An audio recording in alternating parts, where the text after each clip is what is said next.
Piénsalo, cuando reconocemos nuestra necesidad espiritual, nos volvemos más receptivos a la gracia de Dios. Es como abrir de par en par las ventanas de nuestra alma para que entre plenamente la luz de su amor. Aquellos que reconocen su necesidad de Dios son los que están verdaderamente preparados para recibir el reino en sus vidas. Y esta apertura al amor divino nos transforma profundamente. Nos convierte en personas que buscan lo eterno por encima de lo pasajero, que descubren en Dios su verdadero ser y su propósito más elevado. Jesús mismo nos da el mayor ejemplo de humildad. Él, siendo Dios, se hizo hombre. No vivió como un rey en un palacio, sino como un hombre común, entre la gente, compartiendo sus alegrías y dolores. Su vida entera fue una lección viva de lo que significa ser pobre en espíritu. Nos mostró que la grandeza no está en la posición social ni en el poder, sino en vivir con total dependencia y obediencia al Padre. También Jesús denunció con firmeza la religiosidad vacía, esa que se basa solo en apariencias, en cumplir ritos sin transformación interior. Aquellos que se creen justos por sí mismos, autosuficientes, están muy lejos de la bendición real que Dios quiere dar.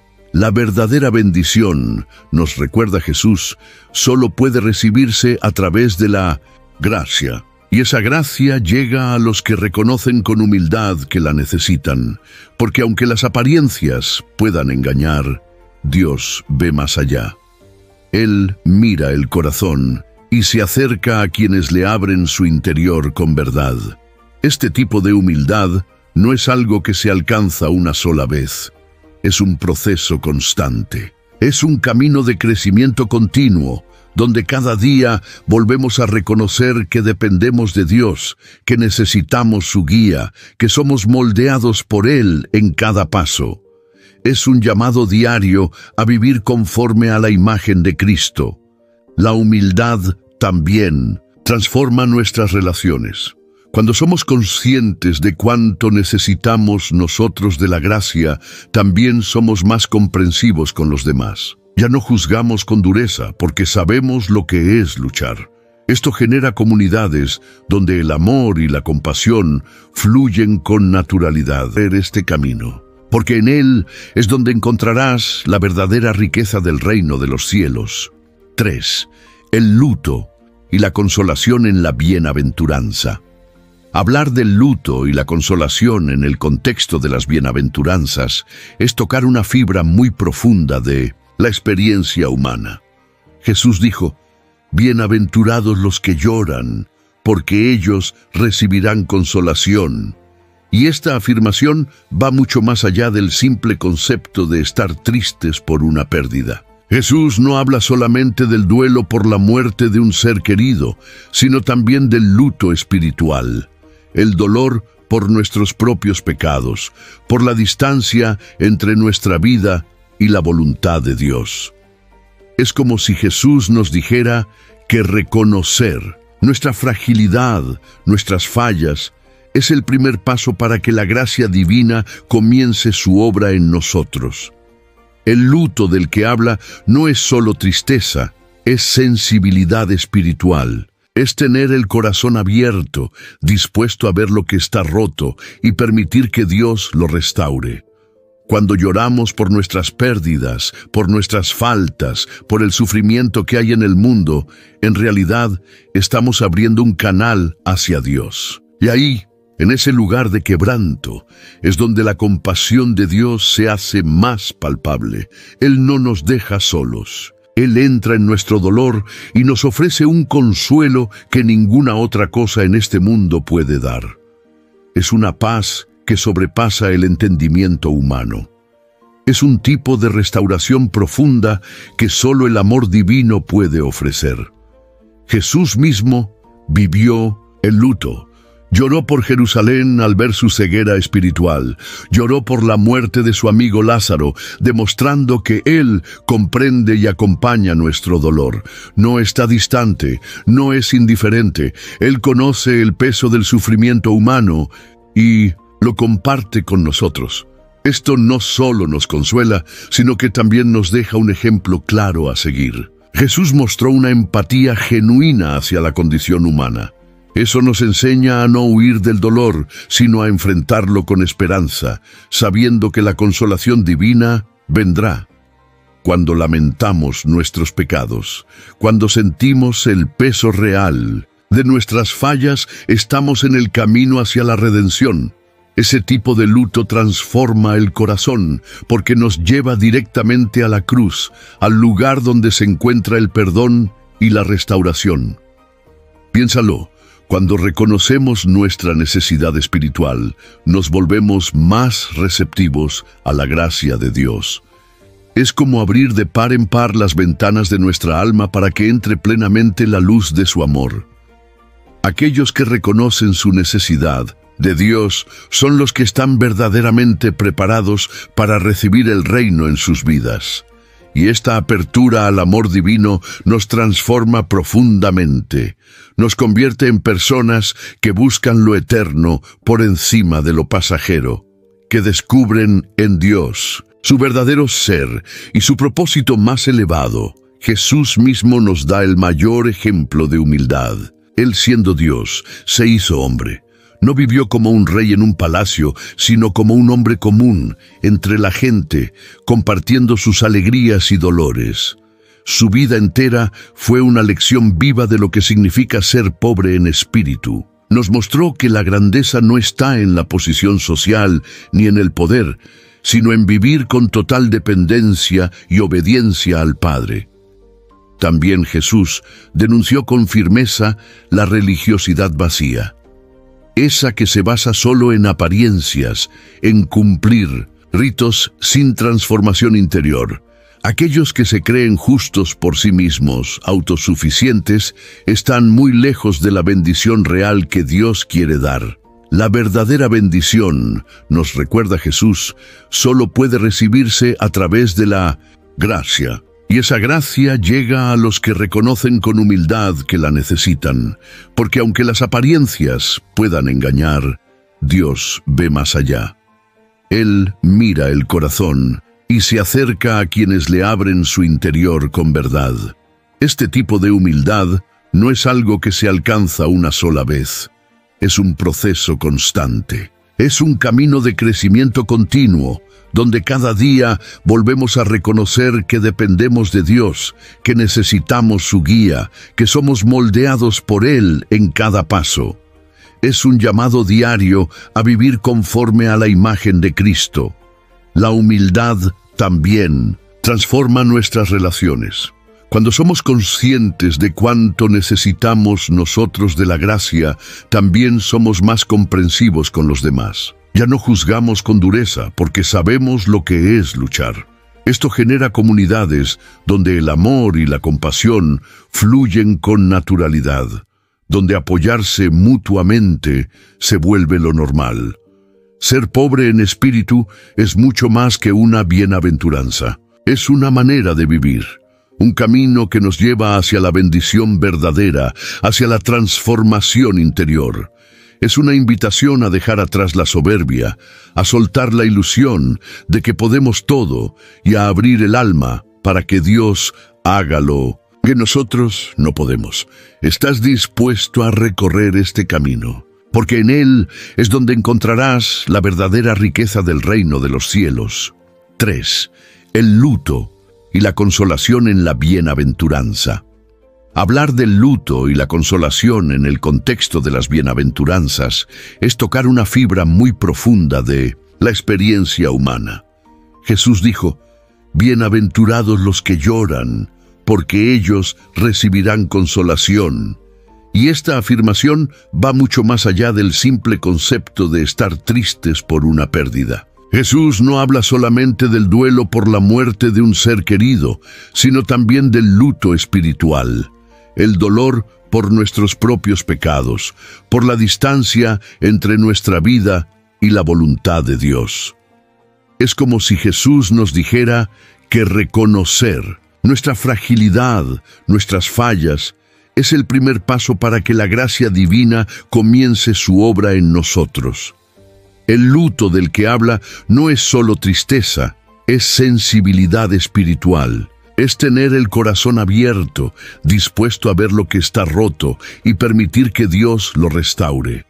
Cuando lloramos por nuestras pérdidas, por nuestras faltas, por el sufrimiento que hay en el mundo, en realidad estamos abriendo un canal hacia Dios. Y ahí, en ese lugar de quebranto, es donde la compasión de Dios se hace más palpable. Él no nos deja solos. Él entra en nuestro dolor y nos ofrece un consuelo que ninguna otra cosa en este mundo puede dar. Es una paz que sobrepasa el entendimiento humano. Es un tipo de restauración profunda que solo el amor divino puede ofrecer. Jesús mismo vivió el luto. Lloró por Jerusalén al ver su ceguera espiritual. Lloró por la muerte de su amigo Lázaro, demostrando que Él comprende y acompaña nuestro dolor. No está distante, no es indiferente. Él conoce el peso del sufrimiento humano y lo comparte con nosotros.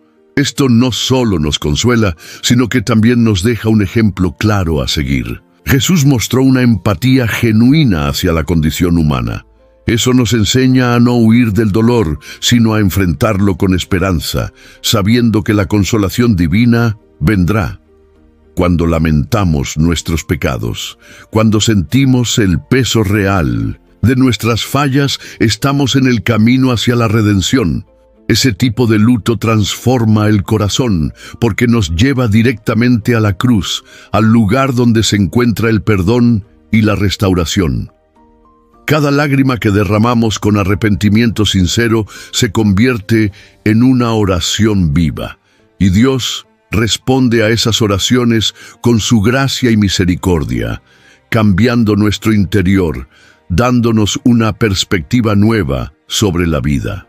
Además, esta bienaventuranza no solo abarca nuestro dolor personal, sino que nos llama a desarrollar compasión por los demás, a llorar con los que lloran, a cargar juntos las cargas.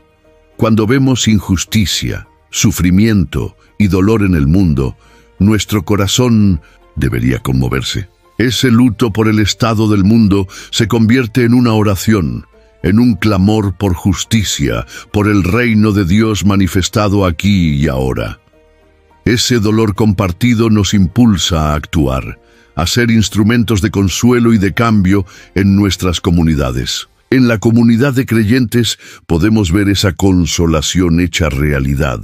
Al compartir el luto, al recibir apoyo y comprensión, experimentamos el amor de Dios a través de los demás. Es allí, en la comunión sincera, donde encontramos fuerza para continuar en nuestro camino espiritual.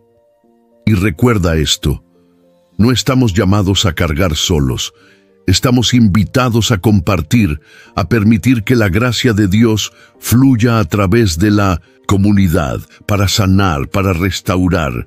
La consolación divina es algo continuo, no es un evento único, sino un proceso que se renueva a lo largo de nuestras vidas.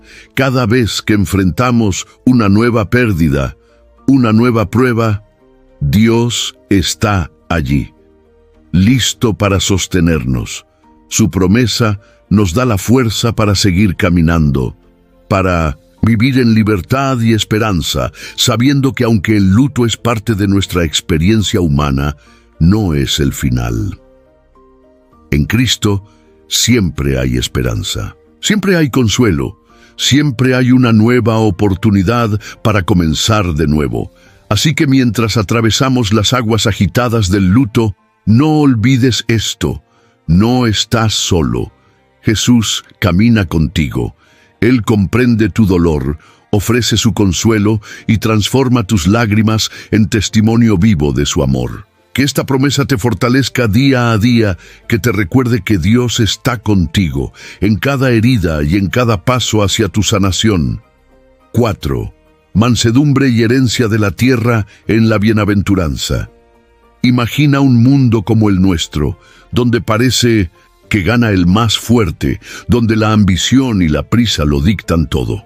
En medio de eso, Jesús nos sorprende diciendo: Bienaventurados los mansos, porque ellos heredarán la tierra. Tal vez te preguntes, ¿qué tiene de especial ser manso? En un mundo que recompensa al que más empuja, la respuesta está en el corazón del mensaje de Jesús. La mansedumbre, para él, no es debilidad, es fuerza bajo control. Es una actitud profunda de humildad, de serenidad, de paz interior que se mantiene firme incluso en la adversidad. Ser manso no es ser pasivo, es tener el dominio propio suficiente para no responder con ira, para mantener la calma cuando todo alrededor se sacude. Es tener el coraje de ser pacífico cuando el mundo te pide que reacciones con violencia. Es una fortaleza interior que nace de confiar plenamente en Dios. Vivimos en una sociedad que celebra la agresividad, la competencia, la conquista. Nos enseñan que hay que luchar con uñas y dientes para conseguir lo que queremos. Pero Jesús nos muestra otro camino, uno radicalmente diferente, el camino de la mansedumbre. Y la promesa que acompaña esta bienaventuranza es sorprendente. Ellos heredarán la tierra. Esto no se refiere solo a posesiones materiales. Es mucho más profundo. Habla de participar de las promesas del reino, de entrar en la herencia espiritual reservada para los que viven en obediencia y humildad. Es una referencia que conecta con la historia de la fe, con las promesas hechas a Abraham y a los patriarcas. Es un recordatorio de que, alineándonos con el corazón de Dios, nos convertimos en herederos de su voluntad, de sus bendiciones, de su propósito. Así que, en medio de un mundo que grita, Jesús nos invita a ser aquellos que caminan en paz, que responden con bondad, que confían más en la providencia divina que en sus propias fuerzas. Los mansos son los que al final verán cumplidas las promesas, porque la herencia que Dios da no se consigue por la fuerza, sino por la fe. Si miramos la vida de Jesús, encontramos el más alto ejemplo de mansedumbre. Él, siendo el Hijo de Dios, se sometió por completo a la voluntad del Padre. Afrontó sufrimientos, rechazos y provocaciones sin devolver mal por mal, sin ceder al enojo o a la violencia. En su pasión y en su muerte, Jesús vivió una mansedumbre incomparable, perdonando incluso a quienes lo crucificaron, confiando con firmeza en la justicia del Padre. Esa mansedumbre no fue debilidad, sino una fuerza interior profundamente arraigada en su relación con Dios y en su plena confianza en el plan divino. De igual manera, esta virtud también debe reflejarse en nuestras relaciones.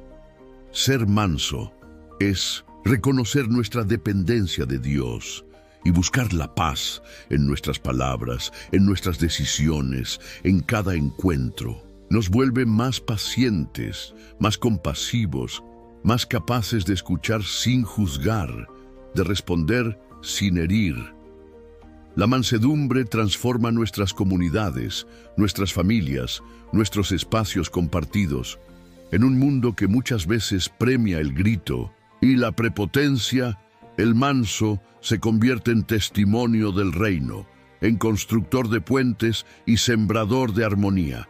Y cuando hablamos de liderazgo cristiano, la mansedumbre es esencial. Quien lidera desde el ejemplo de Cristo lo hace con humildad, guiando no desde el poder, sino desde el servicio, poniendo siempre primero el bienestar del otro. Y esta mansedumbre tiene recompensa. La verdadera herencia para los mansos trasciende lo material. No se trata de terrenos o posesiones, se trata de salvación, de vida eterna, de una comunión renovada con Dios. Esta es la tierra prometida que se hereda desde un corazón humilde, la plenitud en Cristo, el gozo de saber que vivimos conforme a su voluntad. Por eso, abrazar la mansedumbre es abrazar una forma de vida que desafía lo que el mundo aplaude, pero que complace el corazón de Dios. Es el camino de la paciencia, la humildad, la serenidad. Y es ahí, justamente ahí, donde encontramos la verdadera riqueza, una vida colmada de bendiciones divinas y de la paz que solo Dios puede dar. 5. Hambre y sed de justicia en la bienaventuranza. Sumergirnos en esta bienaventuranza es acercarnos al corazón del mensaje de Jesús. Bienaventurados los que tienen hambre y sed de justicia, porque ellos serán saciados. Esta no es una frase simbólica o poética, es una llamada profunda, una urgencia espiritual. Jesús está hablando de un anhelo ardiente, de un deseo tan fuerte por la justicia que consume el alma. No se trata de una simple simpatía por lo incorrecto.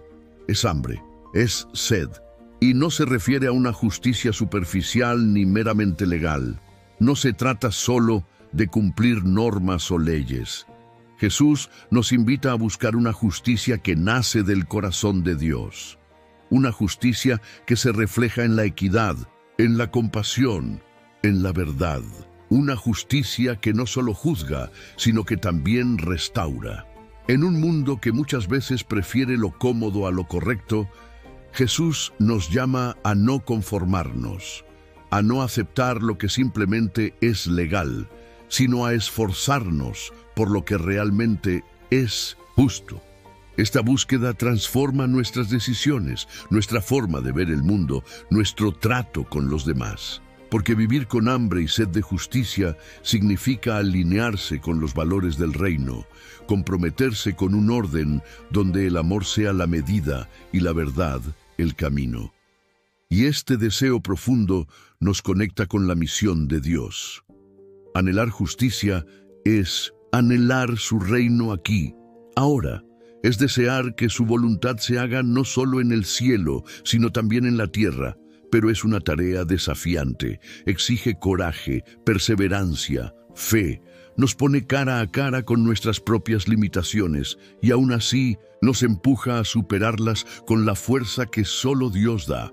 Jesús no habló desde la teoría, Él vivió esta justicia. A lo largo de su ministerio confrontó la hipocresía, denunció la corrupción espiritual, levantó al oprimido, abrazó al excluido. Y en cada acto mostró una compasión sin límites. Porque justicia y misericordia no se excluyen, van de la mano. La verdadera justicia no se contenta con castigar, busca sanar. Y esa es la justicia del Evangelio. Él nos enseñó que todos, sin excepción, necesitamos la gracia de Dios. Y en ese reconocimiento nace la misericordia que debemos extender también a los demás. La promesa de Jesús es clara y firme. Quienes tienen hambre y sed de esta justicia verdadera serán saciados. No quedarán con las manos vacías, no quedarán defraudados. Dios mismo se encargará de colmar su anhelo. Esto no significa que siempre veremos la justicia perfecta en nuestro tiempo, pero sí que Dios está obrando y que en su reino nuestra búsqueda nunca será en vano. La satisfacción que Jesús promete no es pasajera, sino profunda y verdadera. Es una satisfacción que trasciende las circunstancias presentes y se arraiga en la confianza de que Dios está en control y que su justicia, tarde o temprano, prevalecerá. Pero la búsqueda de la justicia no se queda solo en lo personal, también tiene un impacto social poderoso. Nos llama a ser instrumentos de cambio, a dejar huella en nuestras comunidades y a promover la justicia de Dios en cada rincón de la vida. Esto puede traducirse en abogar por los derechos de los más vulnerables, trabajar por la equidad dentro de nuestras instituciones o simplemente mostrar compasión en cada uno de nuestros actos diarios. Por eso, cuando hablamos de tener hambre y sed de justicia, estamos hablando de una vocación profunda, de un llamado a una vida comprometida con los valores del reino. No es un ideal distante, es una invitación a ser transformados por la justicia divina y a convertirnos en agentes de transformación del mundo. Y así, la pregunta que queda para nosotros es: ¿cómo vivir esta bienaventuranza en nuestro día a día? ¿Cómo dejar que este anhelo por la justicia guíe nuestras decisiones y acciones? Esa es la reflexión que te dejo hoy, porque en la búsqueda de la justicia encontramos nuestro propósito y en Dios nuestra más profunda y verdadera satisfacción. 6. Misericordia y misericordia recibida en la bienaventuranza. Imagina por un momento a Jesús mirando con ternura a la multitud, diciendo con voz clara: bienaventurados los misericordiosos, porque ellos alcanzarán misericordia. No es simplemente una invitación a ser amables, sino un llamado radical a vivir una vida marcada por la misericordia que brota del corazón de Dios. Esta misericordia auténtica transforma no solo a quienes la reciben, sino también a quienes la ofrecen. Practicar la misericordia va mucho más allá de tener compasión superficial. Implica una acción concreta, una decisión firme de aliviar el sufrimiento de los demás, incluso cuando no lo merezcan. Es extender gracia allí donde el mundo diría que se necesita juicio. Es amar sin condiciones, perdonar sin límites y actuar movidos por un amor que no exige nada a cambio. Esta misericordia activa es poderosa. Es ese amor que se ensucia las manos para sanar heridas, que se acerca al dolor y no lo evita, que se involucra en la vida del otro. Y cuando decidimos vivir así, nos convertimos en canales de la gracia divina. Es como si a través de nosotros, Dios mismo tocara el corazón de quienes nos rodean. Nos volvemos puentes entre el cielo y la tierra. Jesús contrastó muchas veces esta misericordia con una justicia legalista que solo busca cumplir la ley. Piensa en la mujer sorprendida en adulterio, aquella que, según la ley, merecía ser apedreada. Jesús, en lugar de condenarla, mostró misericordia, desafiando a quienes la acusaban a mirar primero sus propios pecados. Ese gesto no solo salvó una vida, sino que sembró la semilla del arrepentimiento y del cambio. Y esa es la clave. La misericordia va más allá de lo justo. Ofrece perdón incluso cuando no se ha pedido. Entrega comprensión incluso cuando no se ha ganado. Quienes practican la misericordia impactan profundamente la vida de los demás y también abren la puerta para experimentar en carne propia la misericordia de Dios.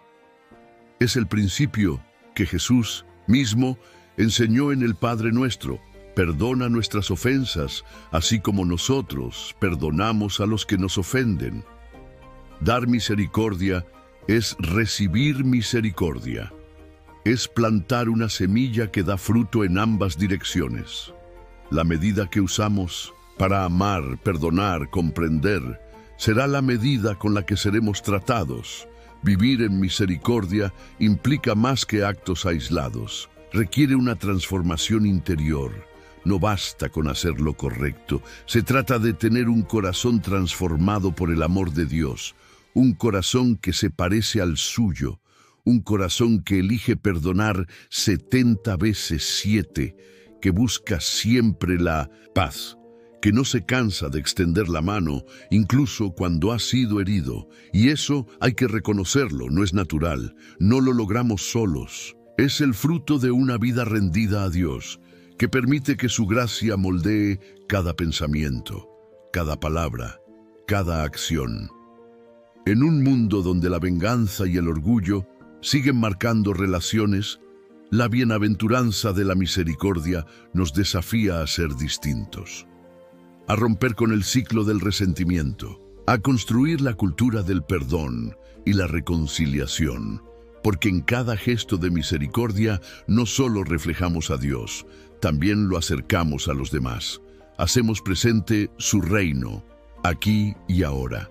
Cuando practicamos la misericordia, contribuimos a la construcción de comunidades impregnadas de gracia y amor, Nos convertimos en verdaderos agentes de cambio, personas que edifican puentes en lugar de levantar muros. La misericordia, vivida con humildad, reconoce la necesidad universal que todos tenemos de perdón y compasión. Todos, sin excepción, somos susceptibles de cometer errores y todos necesitamos de la gracia de Dios. Al extender esta gracia a otros, no solo reflejamos el amor divino, sino que también ayudamos a romper los ciclos de resentimiento, generando un ambiente fértil donde el amor y la compasión pueden florecer. La promesa que Jesús nos da es clara: los misericordiosos alcanzarán misericordia. Esta práctica, entonces, no solo tiene frutos en el presente, sino que se proyecta hacia la eternidad. Es una inversión que deja raíces profundas en la vida presente y en el reino de Dios. Practicar la misericordia es como sembrar semillas de gracia, semillas que crecerán y darán fruto aquí en la tierra y también en la vida venidera, asegurando que vivamos en la plenitud de su amor. Ser misericordioso no es simplemente hacer algo bueno de vez en cuando. Es un estilo de vida, una forma de vivir que refleja el corazón mismo de Dios. Cada decisión, cada palabra y cada encuentro con los demás debe estar impregnado de esa compasión divina. Y al vivir así, no solo transformamos nuestra historia personal, sino que llevamos con nosotros la luz del Señor a un mundo que tanto necesita su amor y su misericordia. Hablemos ahora de una de las bienaventuranzas más profundas y transformadoras que Jesús nos enseñó. Bienaventurados los de limpio, en corazón, porque ellos verán a Dios. Detente un instante e imagina lo que realmente significa tener un corazón puro. No se trata únicamente de evitar el pecado, sino de vivir con una integridad interior, con sinceridad de intención y sin dobleces. Es tener un deseo genuino de hacer la voluntad de Dios en todo momento, desde lo más pequeño hasta lo más trascendente. La pureza de corazón va más allá de ser una cualidad moral. Es un estado del alma que nos permite percibir a Dios con mayor claridad y profundidad. Cuando nuestro corazón está limpio, somos capaces de ver a Dios no solo en los grandes momentos de la vida, sino también en los detalles más simples del día a día. Es como si nuestros ojos espirituales se afinaran y comenzaran a ver la huella de Dios en todas partes.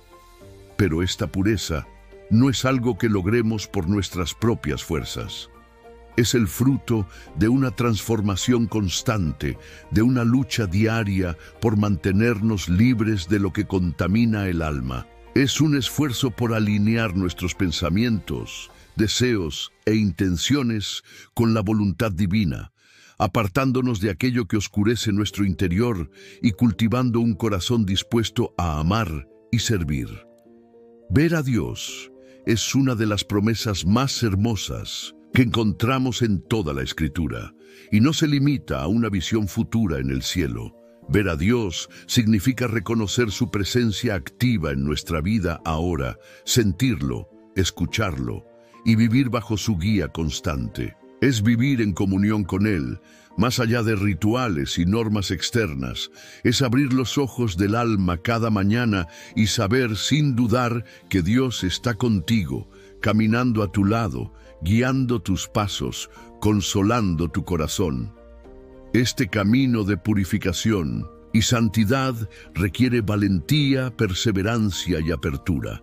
Es reconocer que aunque caemos, siempre podemos volver a levantarnos, arrepentirnos y permitir que el Señor continúe limpiando y renovando nuestro corazón. La pureza también se manifiesta en cómo tratamos a los demás. Quienes tienen el corazón limpio son capaces de ver a Dios en cada persona, de responder con amor y compasión auténtica, de servir sin buscar recompensa, de tender la mano sin condiciones. Y es aquí donde nuestra vida comienza a dar verdadero fruto. Un corazón puro es una fuente de los frutos del Espíritu: amor, alegría, paz, paciencia, amabilidad, bondad, fe, humildad y dominio propio. Esta transformación interna se hace evidente en nuestro entorno. Las personas notan una luz distinta en nosotros, una paz que no puede venir sino de Dios. Por eso, tener un corazón puro es más que una meta espiritual. Es una invitación a vivir de una forma que renueve no solo nuestra alma, sino también la de todos los que nos rodean. Es vivir de tal manera que otros, al mirarnos, puedan ver un reflejo del rostro amoroso de Dios. Es un llamado profundo a buscar a Dios con todo nuestro ser, a permitir que su amor y su gracia limpien y renueven nuestro corazón cada día. Porque cuando vivimos desde la pureza interior, no solo alcanzamos la visión de Dios, sino que encontramos también una vida colmada de propósito, de significado y de una alegría que trasciende todas las circunstancias. Ahora, pasemos a la siguiente. Bienaventuranza. Bienaventurados los pacificadores, porque ellos serán llamados hijos de Dios. Aquí, Jesús nos extiende una invitación poderosa. Ser pacificador no significa simplemente evitar peleas o conflictos. No se trata solo de permanecer neutrales o callar ante los problemas.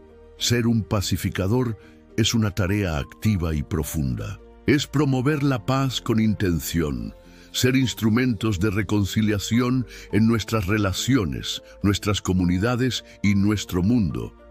Y esto tiene un fundamento divino. Dios es el gran pacificador. Desde el principio su deseo ha sido restaurar la armonía entre el cielo y la tierra. Jesús, en su obra redentora, vino a reconciliarnos con el Padre, a traer paz a nuestras almas y enseñarnos a vivir en comunión con los demás. La paz que Jesús nos propone no es simplemente la ausencia de guerra. Es una paz que sana, que une, que repara lo roto. Es una paz que transforma. Los pacificadores son personas que van más allá del conflicto superficial.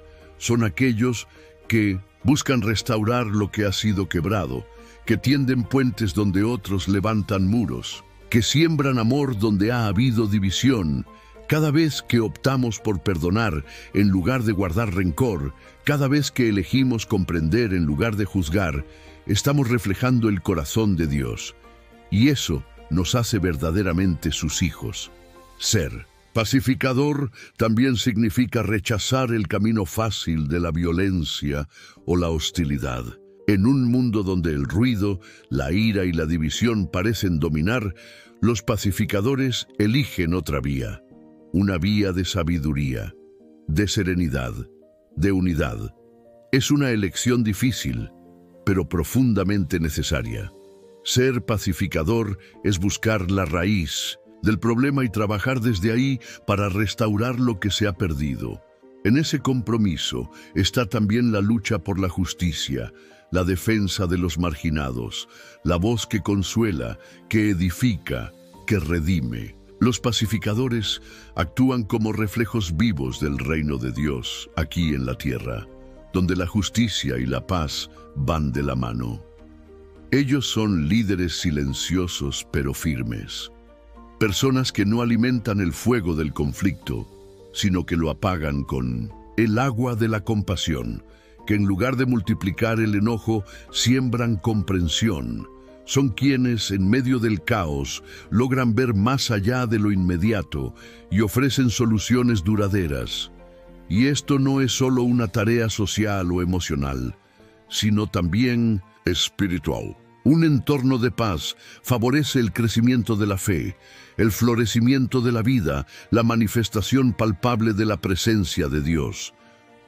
Cuando vivimos como pacificadores, creamos espacios donde otros también pueden experimentar la paz divina y crecer en su relación con el Señor. La promesa de Jesús para los pacificadores es clara y conmovedora. Serán llamados hijos de Dios. Este título no es meramente simbólico, es una afirmación profunda de identidad espiritual. Significa pertenencia, intimidad y semejanza con el Padre. Ser llamado hijo de Dios es vivir conforme al propósito divino, es saber que al traer paz al mundo estamos caminando según el diseño del Creador. Por eso, ser pacificador es más que una acción, es una vocación. Es un estilo de vida que refleja el amor, la misericordia y la justicia de Dios. Es una misión sagrada que transforma tanto a quien la vive como a quienes la reciben. ¿Y tú, estás dispuesto a aceptar este llamado? Porque en este camino no solo siembras paz en el mundo, también descubres quién eres realmente, hijo del Dios de la paz. A nadie le agrada la idea de sufrir o enfrentar hostilidad. Sin embargo, Jesús nos entrega una promesa profunda y esperanzadora. Bienaventurados los que padecen persecución por causa de la justicia, porque de ellos es el reino de los cielos. Con estas palabras nos invita a mirar la persecución desde una perspectiva totalmente distinta. Nos recuerda que, aunque quienes luchan por la justicia puedan atravesar momentos difíciles, hay una recompensa celestial que lo vale todo. La persecución por causa de la justicia es una realidad que ha marcado la vida de innumerables creyentes a lo largo de la historia. Quienes se comprometen con principios divinos, con la equidad y la rectitud, frecuentemente se encuentran en desacuerdo con las normas culturales o leyes humanas que no reflejan la voluntad de Dios. Es un camino arduo, pero en medio de esa dificultad, Jesús nos da aliento. El reino de los cielos les pertenece. Él mismo fue el ejemplo más alto de persecución justa. Jesús enfrentó la oposición de líderes religiosos y autoridades civiles porque desafió el status quo. Su vida fue testimonio del compromiso absoluto con la verdad, la justicia y el amor. Y en su sufrimiento nos mostró el camino. Abrazar la cruz con fe, valentía y esperanza, confiando plenamente en la justicia de Dios. Saber que estamos unidos a Cristo en nuestro sufrimiento nos da consuelo y fortaleza. No estamos solos en nuestras luchas. El mismo Señor que venció en la cruz camina con nosotros. Esta bienaventuranza nos llama a ser firmes, a mantenernos leales al Evangelio, incluso cuando eso nos cueste aceptación, comodidad o incluso libertad. Pero es clave recordar que no se trata de buscar conflicto por sí mismo. No es una invitación a ser rebeldes por orgullo, sino una llamada a estar dispuestos a enfrentar las consecuencias de hacer lo correcto. La bienaventuranza hace una distinción clara. Se refiere a quienes son perseguidos por causa de la justicia. No es sufrimiento por malas decisiones o actitudes, sino por vivir conforme a los principios del reino. Y a quienes lo hacen, Jesús les promete algo inmenso: el reino de los cielos. Esta recompensa no es solo futura, sino que se manifiesta en el presente, en la paz del alma, en la compañía constante del Espíritu Santo y en la certeza de que Dios está obrando incluso cuando no lo entendemos todo. Saber que nuestro sufrimiento no es en vano nos da la fuerza para continuar. Nos recuerda que la fidelidad será recompensada con la plenitud de su presencia. Jesús mismo nos lo dice: si a Él lo persiguieron, también a nosotros nos perseguirán. Pero eso nos une más profundamente a su corazón, a su misión y a su gloria. Su ejemplo nos inspira a afrontar nuestras adversidades con valentía, a responder con amor y a seguir sembrando justicia, aunque el terreno parezca árido. Por eso, aceptar este llamado es abrazar una misión sagrada. Es vivir con fidelidad, sabiendo que aunque el mundo nos rechace, Dios nos acoge, que aunque enfrentemos oposición, la justicia de Dios triunfará. Es una invitación a vivir con valor, confiando en que el reino de los cielos ya nos pertenece. Ahora, bien, Jesús también nos dice en Mateo capítulo 5, versículos del 13 al 16, «Tú eres la sal de la tierra, tú eres la luz del mundo». Imagina por un momento que estas palabras te las dirige directamente a ti. Son más que un halago, son una responsabilidad, un llamado a tener impacto. Nos llama a ser agentes de cambio, a reflejar su gloria en cada cosa que hacemos. Vamos a entenderlo bien. Empecemos con la sal. En tiempos antiguos, la sal no era solo un condimento. Era esencial para preservar los alimentos de la corrupción. Así también nosotros, como creyentes, estamos llamados a preservar lo bueno, a evitar que el mal se extienda, a dar sabor espiritual en un mundo muchas veces insípido y desordenado. Así es como Jesús nos ve, como aquellos llamados a preservar la bondad y la moral en un mundo donde la corrupción y el mal parecen crecer sin límites. Tú y yo somos invitados a ser ese agente preservador. Cada vez que mantenemos nuestra integridad, que actuamos con justicia y bondad, estamos siendo esa sal que el mundo necesita. No es fácil, pero es urgente, y Jesús nos lo pide con claridad y amor. Además de preservar, la sal también transforma. Piensa en cómo una simple pizca de sal puede cambiar por completo el sabor de una comida. Así también nuestras vidas están destinadas a aportar ese sabor espiritual que le dé sentido y belleza a la sociedad.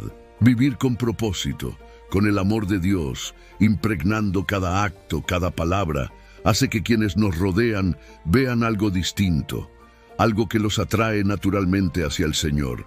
Ser esa presencia que alienta, que inspira, que sirve, eso también es ser sal de la tierra.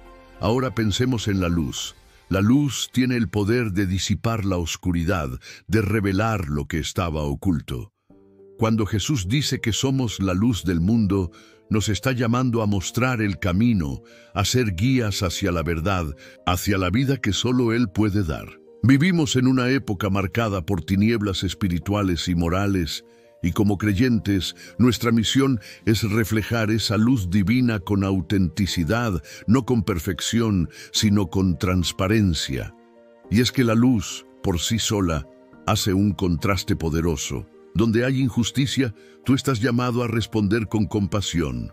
Donde hay mentira, a vivir en la verdad. Jesús nos advierte de la pérdida de sabor de la sal, y eso también aplica a la luz. No sirve esconderla. Debemos vivir nuestra fe con claridad, sin disimulo, con la coherencia que nace del corazón transformado por el Evangelio. Ser sal y luz implica tener una influencia directa, viva. Nuestras acciones, nuestras decisiones diarias tienen el potencial de impactar profundamente a quienes nos rodean. Una palabra justa, un gesto honesto, un acto de perdón, son formas concretas en que iluminamos el entorno. No estamos llamados a hacerlo solos. Como comunidad, el impacto se multiplica. Juntos brillamos más. Juntos transformamos la cultura. Juntos reflejamos mejor el corazón de Cristo. Así que, ser sal y luz es vivir intencionalmente, sabiendo que cada detalle cuenta. Es elegir el bien cuando nadie nos ve. Es llevar consuelo donde hay dolor. Es ser presencia de Dios donde parece que Él no está. Y aunque la tarea parezca enorme, no estamos solos. Él nos acompaña, Él nos guía, Él nos fortalece. Pregúntate, hoy, ¿cómo puedo ser sal y luz en mi entorno?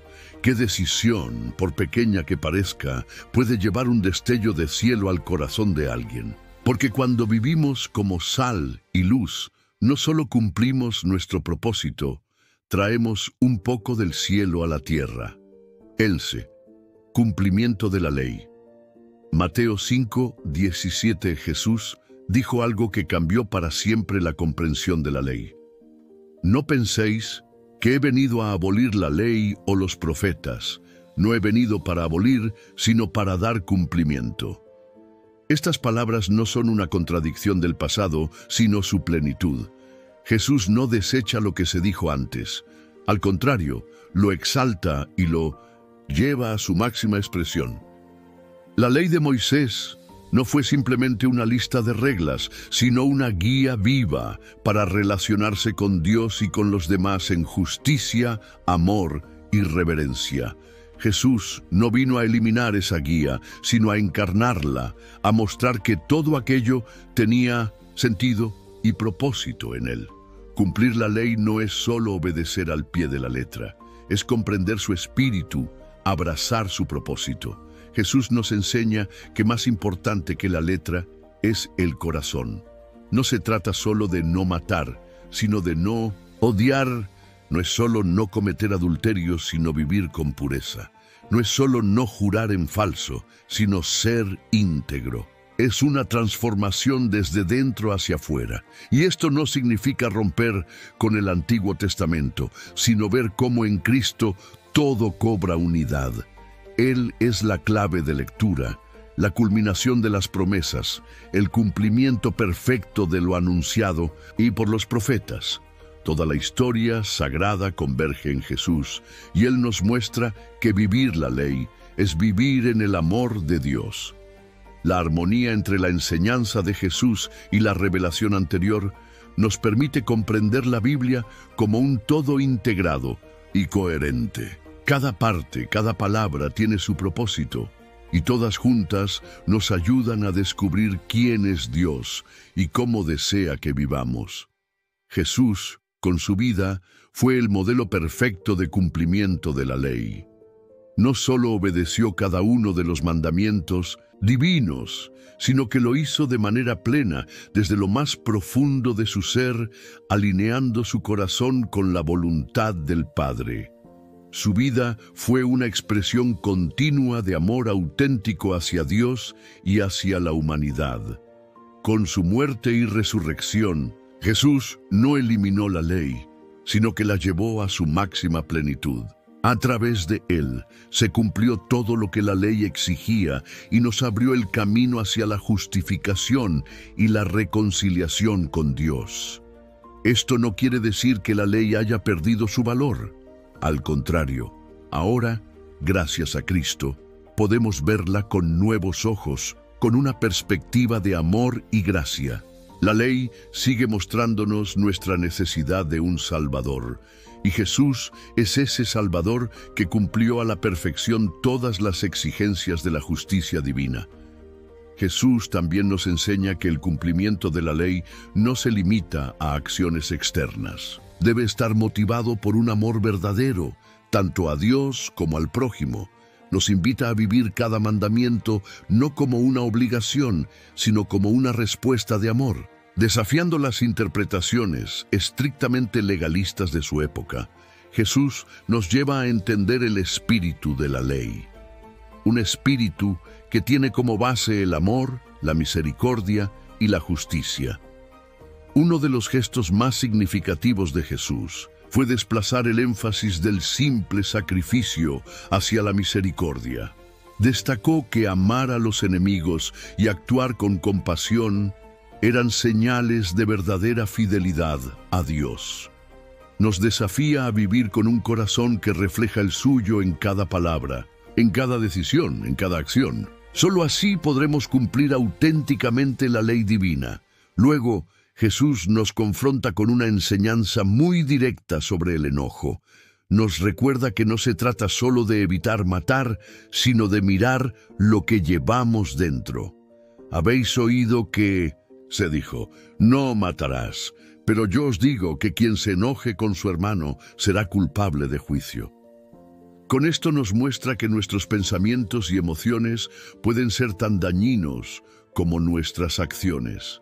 El enojo sin razón, el rencor, el desprecio, todo eso contamina el alma y nos aleja del amor de Dios.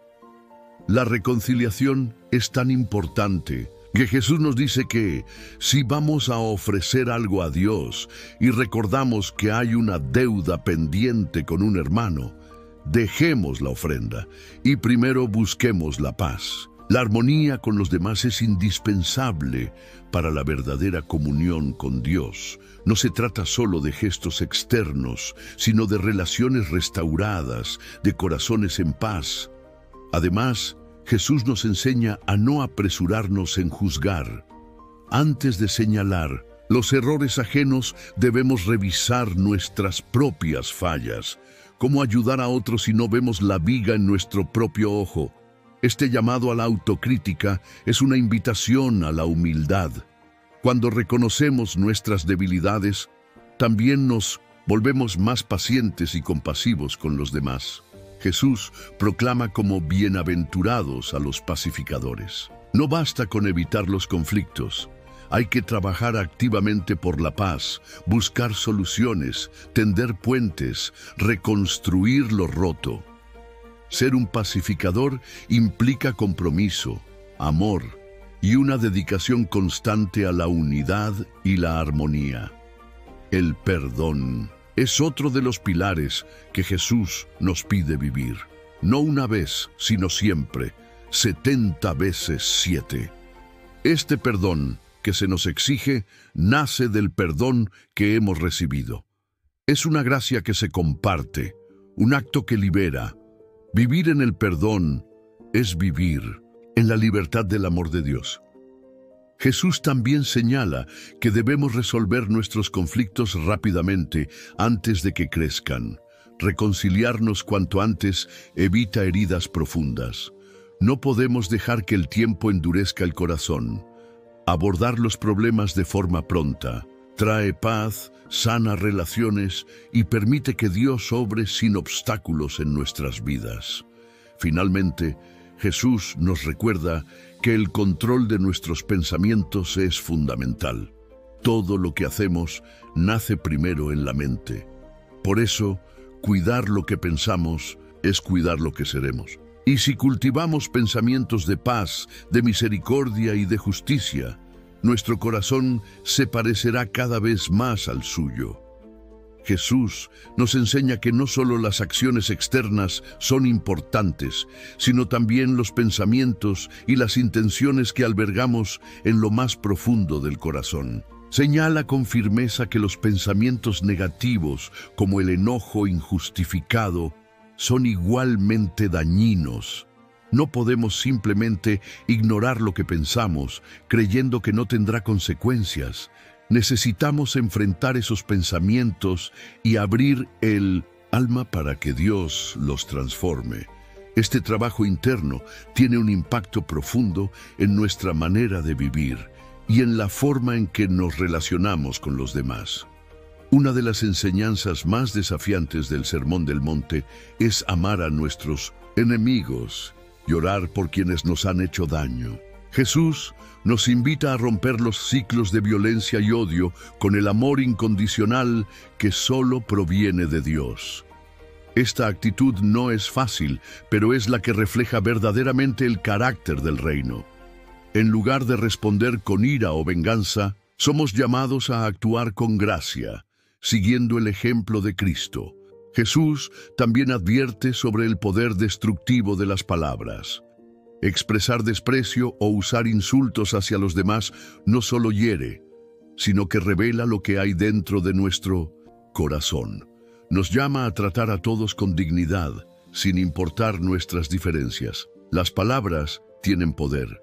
Pueden herir o sanar, dividir o unir. Por eso, debemos usarlas siempre para edificar. La vida de Jesús es el testimonio más claro de cómo responder con amor en lugar de enojo. Incluso en la cruz, cuando sufría la mayor injusticia, eligió perdonar. Padre, perdónalos, porque no saben lo que hacen, fue su oración. Y con esa actitud nos muestra el camino que debemos seguir. La oración es clave en este proceso. Nos permite descargar el peso de nuestras emociones en manos de Dios y abrirnos a su paz. Jesús nos enseña que en la oración sincera encontramos consuelo y dirección. Antes de ascender al cielo, Jesús promete el envío del Espíritu Santo. Él es nuestro consuelo y guía, el que nos capacita para dominar nuestras emociones, incluyendo el enojo. No estamos solos en este caminar. El Espíritu de Dios está con nosotros para fortalecernos. En cuanto a la enseñanza sobre el adulterio, Jesús profundiza más allá de lo externo. Dice claramente que no se trata solo del acto en sí, sino del deseo que lo precede. Habéis oído que se dijo, no cometerás adulterio, pero yo os digo que todo el que mira a una mujer deseándola, ya cometió adulterio con ella en su corazón. Con esto nos revela que la pureza no se mide solo por las acciones, sino también por los pensamientos y deseos que cultivamos. El pecado no nace en el cuerpo, sino en el corazón. Cuando alimentamos pensamientos impuros, estamos permitiendo que el pecado eche raíces. Jesús quiere que vivamos una pureza que abarque nuestro ser completo, desde lo que pensamos hasta lo que sentimos y hacemos. Nos llama a ser íntegros, a cuidar lo que dejamos entrar en nuestro corazón y a evitar todo aquello que pueda alejarnos de la santidad. No se trata de vivir con miedo a la tentación, sino de asumir la responsabilidad sobre nuestros pensamientos y reacciones. La tentación puede aparecer, pero es una oportunidad para ejercer dominio propio y buscar la ayuda de Dios. Jesús es claro. El deseo alimentado sin freno tiene tanto peso como el acto físico. Esta enseñanza pone de relieve la seriedad del pecado interno y la necesidad de una vigilancia constante. Pero Jesús no nos deja sin esperanza. Nos ofrece un camino de restauración a través del arrepentimiento y la gracia. Nos invita a acercarnos a Él con nuestras debilidades, a confiar en su poder transformador. Cuando estamos dispuestos a rendir nuestros pensamientos a su control, Él puede renovar nuestro interior. Jesús también nos exhorta a tomar decisiones firmes para mantenernos en pureza. Dice que si algo en nuestra vida nos lleva a pecar, debemos apartarlo, incluso si requiere sacrificio. Aunque no habla literalmente, nos transmite la urgencia de cortar de raíz aquello que nos aleja de Dios. La pureza es tan valiosa que merece cualquier esfuerzo para preservarla. Además, Jesús desafía las normas culturales de su tiempo. En una sociedad donde los hombres solían ser excusados por sus deseos, Él establece un estándar elevado para todos, hombres y mujeres por igual. Nos llama a la santidad con el mismo nivel de exigencia, sin hacer distinciones. Esta enseñanza busca una igualdad en la responsabilidad espiritual y en la búsqueda de un corazón puro. También critica las apariencias vacías. No basta con parecer puros exteriormente. Debemos serlo en lo profundo. La verdadera fe no se limita a una imagen pública, sino que nace en un corazón sincero que busca agradar a Dios. Jesús nos llama a una transformación real, a vivir una fe que purifique nuestras intenciones y se refleje en acciones coherentes. Jesús nos llama a abandonar la hipocresía y abrazar una vida auténtica, santa y coherente con nuestra fe. Y es precisamente aquí donde la gracia y el perdón de Dios se hacen imprescindibles. Todos luchamos con pensamientos impuros, todos fallamos. Por eso, Cristo destaca la necesidad urgente de su gracia para que podamos vivir una transformación verdadera desde lo más íntimo del ser. Él no espera perfección humana, sino un corazón dispuesto a cambiar y a vivir bajo el poder del Espíritu Santo, que nos fortalece y nos guía hacia una vida de pureza y santidad. Jesús no busca simplemente que evitemos el pecado en lo exterior, sino que lo cortemos desde su raíz, el corazón. Sus palabras no son solo prohibiciones, son una guía clara para vivir una vida transformada, llena de su luz.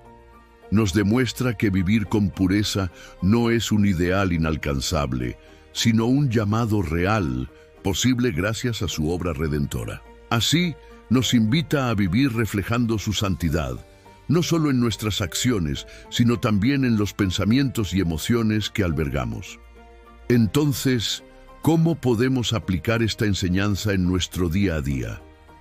En primer lugar, reconociendo el valor de nuestros pensamientos y deseos, sabiendo que allí empieza todo. En segundo lugar, buscando ser transformados interiormente a través de Cristo, rindiendo a Él cada pensamiento que no glorifique a Dios. En tercer lugar, tomando medidas concretas y valientes para alejarnos de aquello que puede llevarnos al pecado. Y por último, aprendiendo a vivir con integridad, no solo en lo visible, sino en lo que nadie más ve, porque sabemos que Dios mira el corazón. Él nos llama a la pureza total, para que todo lo que somos y hacemos sea un reflejo de su amor. Luego, en el tema de los juramentos, Jesús nos ofrece una enseñanza profundamente liberadora sobre la honestidad. En Mateo 5:33-37, deja claro que no necesitamos jurar por el cielo, por la tierra, ni por nuestra propia cabeza para que nuestras palabras tengan valor. Lo que Él busca en nosotros es autenticidad, que nuestras palabras sean confiables por sí mismas, sin adornos ni exageraciones.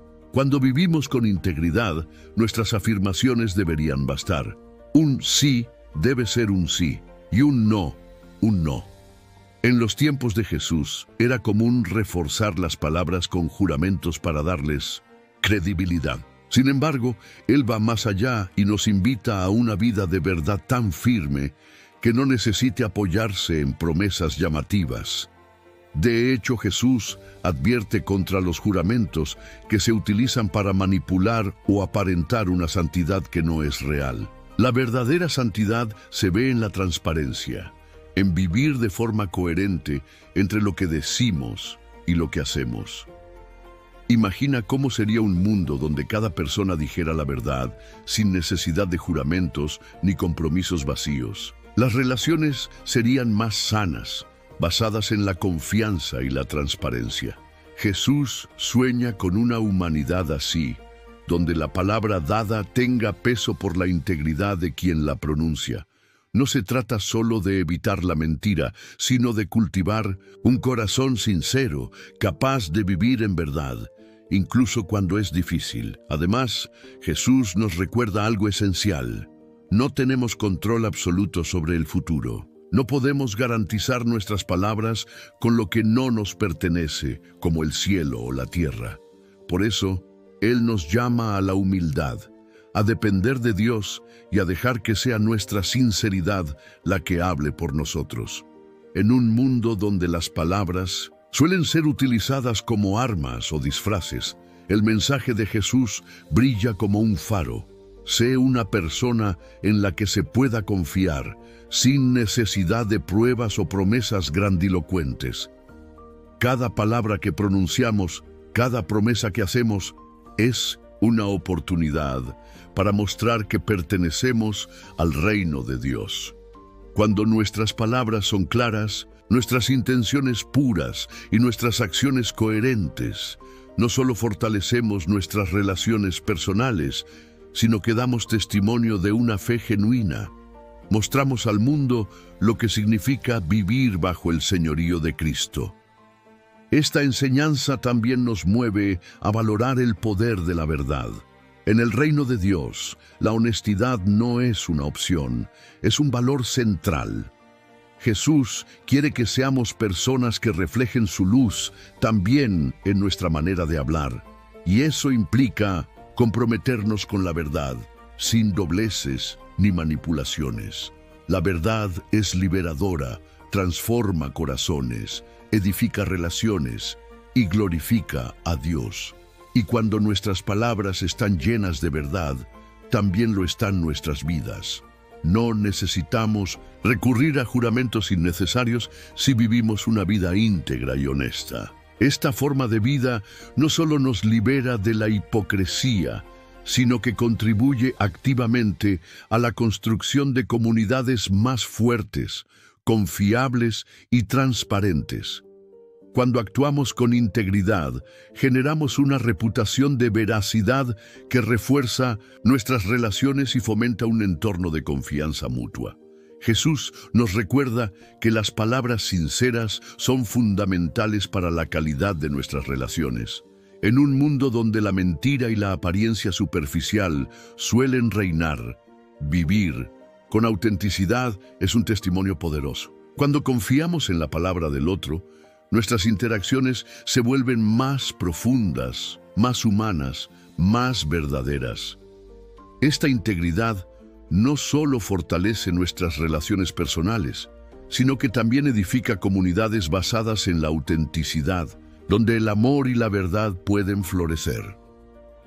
En resumen, Jesús nos llama a una vida marcada por la honestidad, donde no sea necesario adornar nuestras palabras con promesas vacías o grandilocuentes. Nos invita a ser coherentes, a que cada palabra que salga de nuestra boca sea reflejo de un corazón íntegro, que nuestras acciones confirmen lo que decimos. Vivir así no solo refleja el carácter de Dios en nosotros, sino que construye un mundo más digno de confianza, donde se promueve la verdad como un valor absoluto y transformador. ¿Estás dispuesto a aceptar ese desafío? Porque en una vida de verdad y transparencia encontramos una libertad profunda y auténtica, una vida que manifiesta el reino de Dios en lo cotidiano. Más adelante, Jesús nos desafía de manera aún más radical: amad a vuestros enemigos. Este mandamiento no es solo difícil, es completamente contrario a nuestras reacciones humanas más naturales. ¿Cuántas veces hemos sentido deseos de revancha, de justicia inmediata contra quienes nos han herido? Sin embargo, el llamado de Jesús es a responder con amor incluso ante la hostilidad. No se trata de un amor selectivo, que solo se entrega a quienes nos caen bien o nos tratan con amabilidad. Es un amor incondicional que alcanza incluso a quienes nos rechazan o nos persiguen. En Mateo 5:44, Jesús va aún más allá. Orad por los que os persiguen. Esta invitación a orar por quienes nos hacen daño no solo cambia la dinámica de nuestras relaciones, sino que transforma también nuestros corazones. La oración se convierte en el puente que une lo imposible, nuestro dolor y la misericordia de Dios. Al poner en manos del Señor a quienes nos han herido, no solo abrimos espacio para que Él actúe en sus vidas, sino que también comenzamos a sanar las nuestras. Es una oración que rompe las cadenas del rencor y permite que entre la paz. Superar el mal con el bien es otra enseñanza profundamente transformadora. Jesús no solo habla de soportar el mal, sino de responder con bondad. Nos invita a desarmar la violencia con actos de gracia, a convertir enemigos en hermanos mediante el poder del amor. Este tipo de actitud no surge de manera natural en nosotros, pero sí es posible con la ayuda del Espíritu Santo. Amar a quienes nos hieren no es una debilidad, es el reflejo más fuerte del amor divino. Es actuar como verdaderos hijos de Dios, que aman sin condición. Este amor, además, tiene un impacto social incalculable. No se queda en la esfera personal, sino que toca la estructura misma de las relaciones humanas. La resistencia al mal mediante el amor es un acto revolucionario que sana corazones, transforma familias y puede cambiar sociedades enteras. Jesús no nos propone simplemente una ética privada, sino una cultura nueva, basada en la reconciliación, la sanidad interior y la paz que nace del perdón. Amar a quienes nos odian desmantela el ciclo eterno de la violencia y da lugar a un nuevo comienzo. La enseñanza de Jesús es completamente contracultural. Frente al ojo por ojo que ha regido tantos sistemas humanos de justicia, Él ofrece otra vía, la del perdón, la del amor que vence incluso al odio más profundo. Este cambio no es superficial, requiere una transformación radical de la mente y del corazón. Solo cuando somos regenerados por su gracia, podemos abrazar esta forma de vida tan elevada, pero también tan liberadora. Jesús mismo encarna esta enseñanza. En la cruz, mientras sufría el rechazo más cruel, rogó al Padre que perdonara a sus agresores. No solo predicó el amor a los enemigos, lo vivió hasta las últimas consecuencias. Su ejemplo se convierte en la medida de nuestra fe. Amar como Él amó. Y es ese amor, sin límites, el que nos invita a cultivar. Este llamado, lejos de ser una carga, es una oportunidad. La oportunidad de vivir en libertad, sin el peso del odio, sin la amargura del rencor. Es elegir una vida llena de sentido, una vida que, aunque desafiante, conduce a la plenitud. Amar a quienes nos han herido no significa justificar el mal, sino trascenderlo, romper con la lógica destructiva y abrazar una nueva forma de ser, donde la misericordia tiene la última palabra. ¿Estás dispuesto a caminar por ese camino? Porque Jesús no solo nos llama a resistir el mal con amor, nos promete que en ese camino encontraremos paz, verdadera sanación y la profunda alegría de vivir como hijos del Dios que ama a todos, incluso a sus enemigos. Jesús nos invita a ver al prójimo desde una mirada mucho más profunda, más allá de sus acciones visibles. Nos llama a reconocer en cada persona, incluso en quienes nos han herido, a un ser humano amado por Dios, por quien Cristo también entregó su vida. Esta comprensión transforma nuestro corazón, nos lleva a mirar al enemigo con compasión, a descubrir sus necesidades, su dolor, su historia, y desde ahí a buscar no venganza sino su bienestar.